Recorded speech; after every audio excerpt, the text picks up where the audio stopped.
जय श्री कृष्ण। दंडवत प्रणाम। जीवन के इस पड़ाव में परमात्मा तक पहुंचने के लिए हमें अपने जीवन में क्या करना चाहिए, कैसी विचारधारा रखनी चाहिए, यह आज सोचने का बहुत बड़ा विषय उपस्थित हो चुका हुआ है। विचारधारा संकुचित हो रही है और हम उस परम तत्व को प्राप्त करने की इच्छा करते हैं। मर्यादित सोच, मर्यादित विचार अमर्यादित परमात्मा को प्राप्त नहीं करवा सकते हैं। इसीलिए जो हमारे विचार हैं, विचारों का स्तर बहुत ऊंचा होना चाहिए, क्योंकि परमात्मा का स्तर भी बहुत ऊंचा है और परमात्मा का धर्म भी बहुत ऊंचा है। एक भिखारी था, प्रतिदिन रेल के अंदर भीख मांगता है, लेकिन पूरा का पूरा दिन भीख मांगते मांगते गुजर जाता है, लेकिन जितना प्राप्त होना चाहिए उतना प्राप्त होता नहीं है। एक दिन उस भिखारी ने रेल में देखा कि एक सूट बूट डाले हुए सेठ आए हुए हैं, हाथ में बैग पकड़ा हुआ है, अमीर दिखाई देते हैं और विचार करता है कि इनसे जाकर भीख मांगता हूं, अच्छी भिक्षा मिल जाएगी, अच्छी भीख मिल जाएगी। भिखारी सेठ जी के पास गया और सेठ जी को कहा कि हे सेठ जी, मुझे कुछ भीख दे दो। सेठ ने कहा, मैं तुम्हें भीख दे तो दूं, उसके बदले में तुम मुझे क्या प्रदान करोगे? क्योंकि लेना और देना प्रकृति का नियम है, गिव एंड टेक।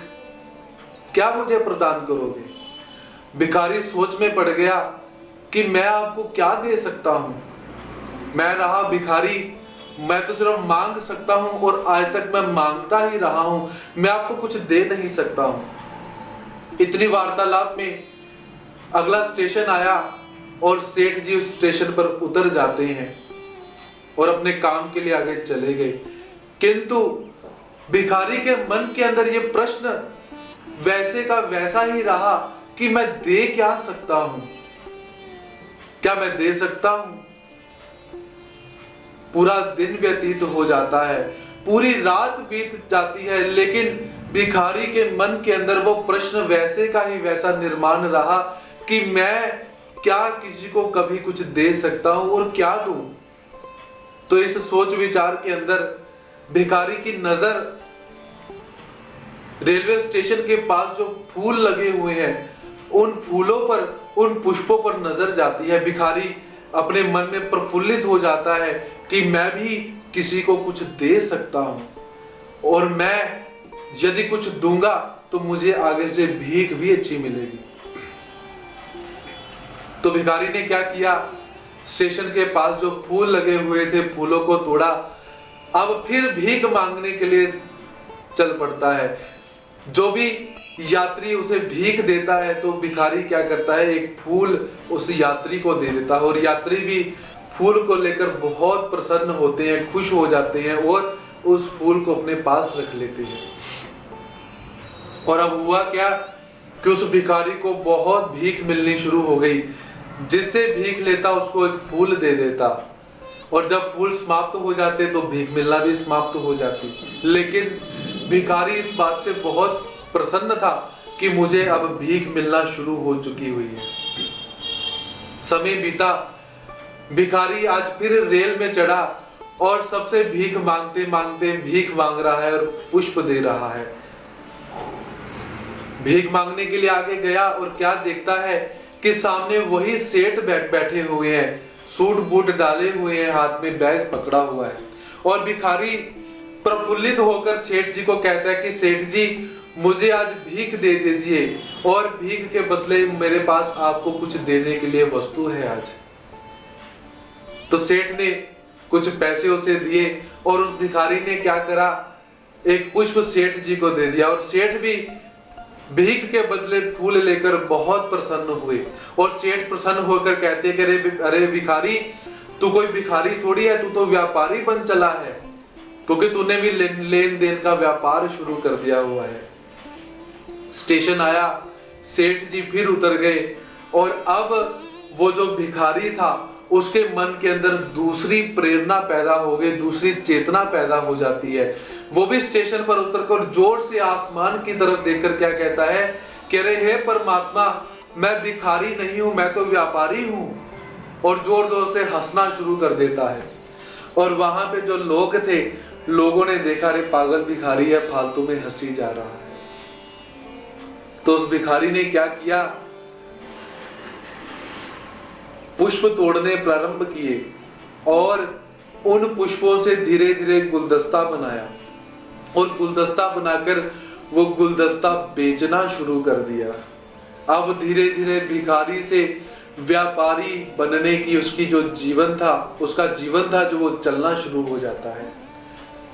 1 बरस बीत गया। बीतने के बाद उसी स्टेशन पर 2 सेठ मिलते हैं। दोनों ने सूट बूट डाले हुए हैं, हाथ में बैग पकड़ा हुआ है। दूसरा व्यक्ति सेठ जी से कहता है कि अरे सेठ जी, मुझे पहचाना?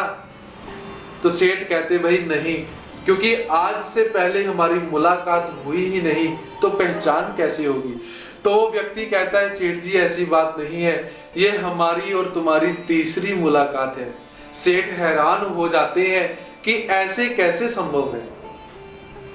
तो भिखारी ने कहा कि सेठ जी, मैं आपको याद दिलवाता हूं, पहली जब आपकी और मेरी भेंट हुई तो उस भेंट के अंदर आपने मुझे एक प्रश्न निर्माण किया था, मुझे एक प्रकृति का नियम बतलाया था। वो नियम था, मैं जब आपसे भीख मांगने के लिए आया और आपने मुझे क्या कहा, भाई भीख के बदले में मुझे क्या दोगे? आपने मुझे प्रकृति का नियम बतलाया कि लेना और देना ये प्रकृति का नियम है। मैंने उस नियम को धारण किया, मैंने भीख मांगने वाले व्यक्ति को पुष्प देना शुरू कर दिया, मुझे भीख मिलना प्रारंभ हो गई। जब हमारी दूसरी मुलाकात हुई, उस दूसरी मुलाकात के अंदर आपने मुझे फिर चेतना प्रदान करी कि तू व्यापारी बन चुका हुआ है, तू भिखारी थोड़ी है। और आपकी उसी प्रेरणा के स्वरूप आज मैं पुष्पों का, आज मैं फूलों का बहुत बड़ा व्यापारी बन चुका हूं और मैं अपने व्यापार के निमित्त किसी दूसरे शहर में जा रहा हूं। सेठ इस बात को सुनकर बहुत प्रसन्न हो जाते हैं। इसीलिए हमें भी अपने जीवन के अंदर अपनी बुद्धिमत्ता को बढ़ाने की आवश्यकता है, सोचने की आवश्यकता है, मैं हूं कौन, मैं किन शक्तियों का मालिक हूं, स्वहम शिवोहम, मैं कौन हूं, ये जानने की आवश्यकता है कि मैं उस परमात्मा का गुणों के अर्थ में मैं अंश हूं, मैं सत्कर्म कर सकता हूं और उस ऊंचाई तक पहुंच सकता हूं जहां पर परमात्मा विद्यमान है। मैं परमात्मा तक पहुंच सकता हूं, लेकिन उसके लिए मुझे गिव एंड टेक करना पड़ेगा।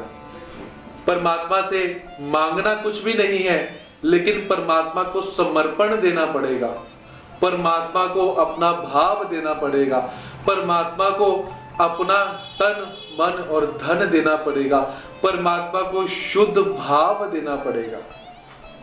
केवल शाब्दिक ज्ञान से परमात्मा नहीं मिलते, बोलने मात्र से परमात्मा नहीं मिलते, चर्चा संवाद से परमात्मा नहीं मिलते। परमात्मा मिलते हैं क्रिया स्वरूप, परमात्मा मिलते हैं सेवा स्वरूप, परमात्मा मिलते हैं दान स्वरूप, परमात्मा मिलते हैं समर्पण स्वरूप, परमात्मा मिलते हैं परमात्मा की भक्ति करने से। और उससे पूर्व मैं हूं कौन, मैं क्या कर सकता हूं, मेरे पास कौन सी ऐसी शक्ति है, इसके विषय में विचार करने की आवश्यकता है। किंतु हम अक्सर अपने इस भौतिक जीवन के अंदर इन प्रश्नों से बहुत दूर हो चुके हुए हैं। केवल किसी व्यक्ति को नीचे कैसे लेकर जाएं, कोई व्यक्ति ऊपर जा रहा है, अच्छा सत्कर्म करता है, अच्छा भजन पूजन करता है, उसे हम नीचे के स्तर में कैसे लेकर आए, कहीं वो व्यक्ति हमारे से ऊपर ना चला जाए। इन बातों के कारण हमारी प्रत्येक वस्तु मर्यादित हो जाती है, धन मर्यादित हो जाता है, आयु मर्यादित हो जाती है, चर्या मर्यादित हो जाती है, और जहां पर मर्यादा आ जाती है वहां पर अमर्यादित परमात्मा का ज्ञान और परमात्मा का प्रेम कभी नहीं मिल सकता है। इसीलिए जो बनना है उसे समझना शुरू कर दीजिए। यदि परमात्मा के सम बनना है तो परमात्मा के गुणों को धारण करना शुरू कर दीजिए कि हम उस परमात्मा के अंश हैं। परमात्मा यदि केवल है तो हमें भी केवल होना पड़ेगा, और जब हम केवल हो जाएंगे तो हम परमात्मा को प्राप्त कर लेंगे। जैसे वो भिखारी प्रकृति के नियम को धारण करता है और उसके बाद भिखारी से व्यापारी की यात्रा प्रारंभ करता है और वास्तव में व्यापारी बन भी जाता है। और हम जब जीवात्मा से परमात्मा की यात्रा को प्रारंभ करेंगे तो ये जीवात्मा परमात्मा सम हो जाता है, परमात्मा के पास पहुंच जाता है। इसलिए सोचिए, विचारिए, प्रसन्न रहिए, धर्म करिए और सभी को धर्म करने दीजिए। इसी सदिच्छा के साथ सभी भक्तों को जय श्री कृष्ण, दंडवत प्रणाम, साधुवाद।